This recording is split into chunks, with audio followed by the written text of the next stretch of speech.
Hello guys, welcome back to the fifth session of connectivity. Hope you enjoyed all the previous session and loved experimenting with various fetching techniques. Okay, if you still haven't, please review them and don't forget to give it a thumbs up.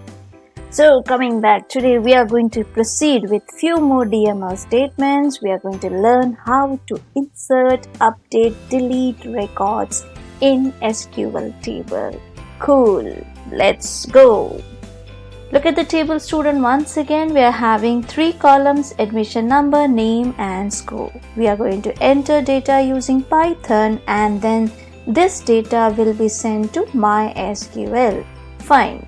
So as usual, to perform any connectivity application, you need to start with connection object, then create a cursor object and then execute the query through the cursor object. Fine.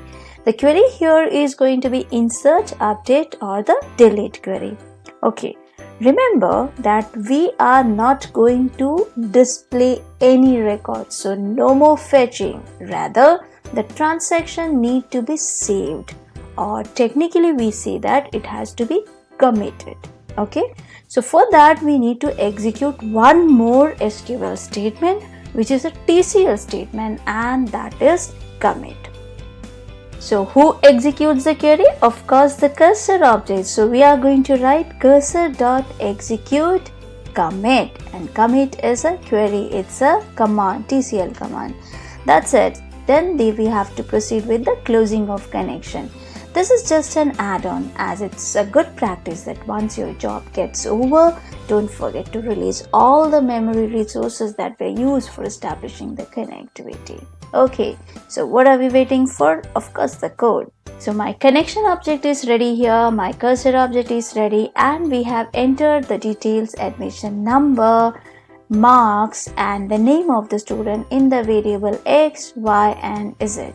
Okay, so in this session we are going to insert the record, and of course the query is going to be, yes, insert into students values. Okay, so generally we use the insert statement like this: insert into students values, and within the bracket we provide the necessary data. And if there is any non-numeric data, we will be definitely using the single quote. Fine. So in this example, I am storing values in X, Y and Z. Fine. So what do we do here? The X, Y and Z needs to be given or concatenated to the query. Fine. So the query is going to be insert into student values, and the X, Y and Z needs to be concatenated to this query. So fine, let's do it. My query is going to be insert into student values, till here fine, and the code is complete because I need to concatenate this X to this plus X. Concatenate it, fine. What is next? A comma. So concatenate the comma. Then what is it? A quotes needs to be provided before I put Y. So concatenate a single quote. Then concatenate the Y. And then comes the closing quotes. Fine. Then comes the comma. Okay. Then Z. And of course, finally, the closing bracket. So this is the entire, exactly, this is the query which I am going to execute now. Hope this much is clear. Let's proceed. So here XYZ are inputted. Look at here, my query is ready with entire concatenation done, and it's time for execution. So cursor, please execute the query. Cursor.execute, and the query, this query is executed. And I said earlier there will be two execute statement here. One for the execution of the query, and second is a TCL command which is going to commit, which is going to save the transaction. So here that makes this program a little bit different. Two executions done. Finally close the connection. And how do we close? Con.close. Connection object is considered here, and dot close. That's it. Fine.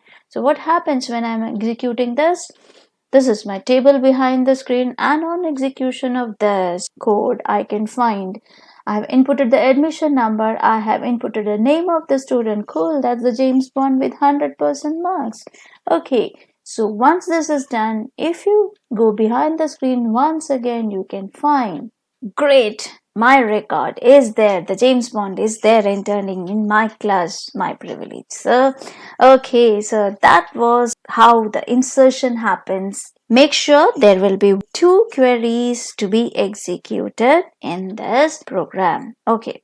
But guys, sometimes it happens that you get jammed up in writing that insert query which has too many concatenation, too many commas, too many quotes, and probably disappointing as well when it comes to errors. But no worries, we have a pretty easier solution, okay? And you can go for another function, format function. This is the format function. You simply write the insert command, and wherever you want to insert X, Y and Z, use curly braces. Fine. So here you can see, and please do not give any space in between these curly brackets. Fine. So my query is entirely written as it is. Where I want to put X, I put a curly bracket, comma, the quotes is as it is because Y is name of the student and it's a non-numeric data. Of course, it definitely requires the quotes. So here within the quotes, I'm putting that curly brackets and then comma and then Z. Fine.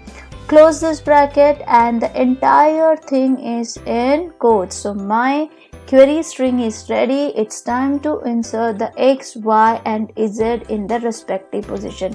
So dot format and open the bracket X, Y and Z. So this is how we are going to use the format function, which actually simplifies your previous query. Okay, so let's see how it is going to work with the code. I have commented the previous query and showing you the format function. Here goes my entire query, and wherever I want X, Y and Z, I have put curly braces and then close the quotes and dot format X, Y and Z. Cool. Fine, now execute the query and commit it and close. Let's see what's going to be the output. Okay, so James Bond had already entered into my class. Now who is coming next? Okay, that's Tintin. All the detectives are coming into my class today. Fine, great. So here comes Tintin also have joined my class and the score is 80. Fine. Okay. So that was the end of today's session, but as a part of conceptual building, try the given question and in case of any problem, don't forget to comment. Okay, and give it a thumbs up before we leave for the practical session. What are we waiting for? Grab your computers, start practicing. See you soon. Happy coding!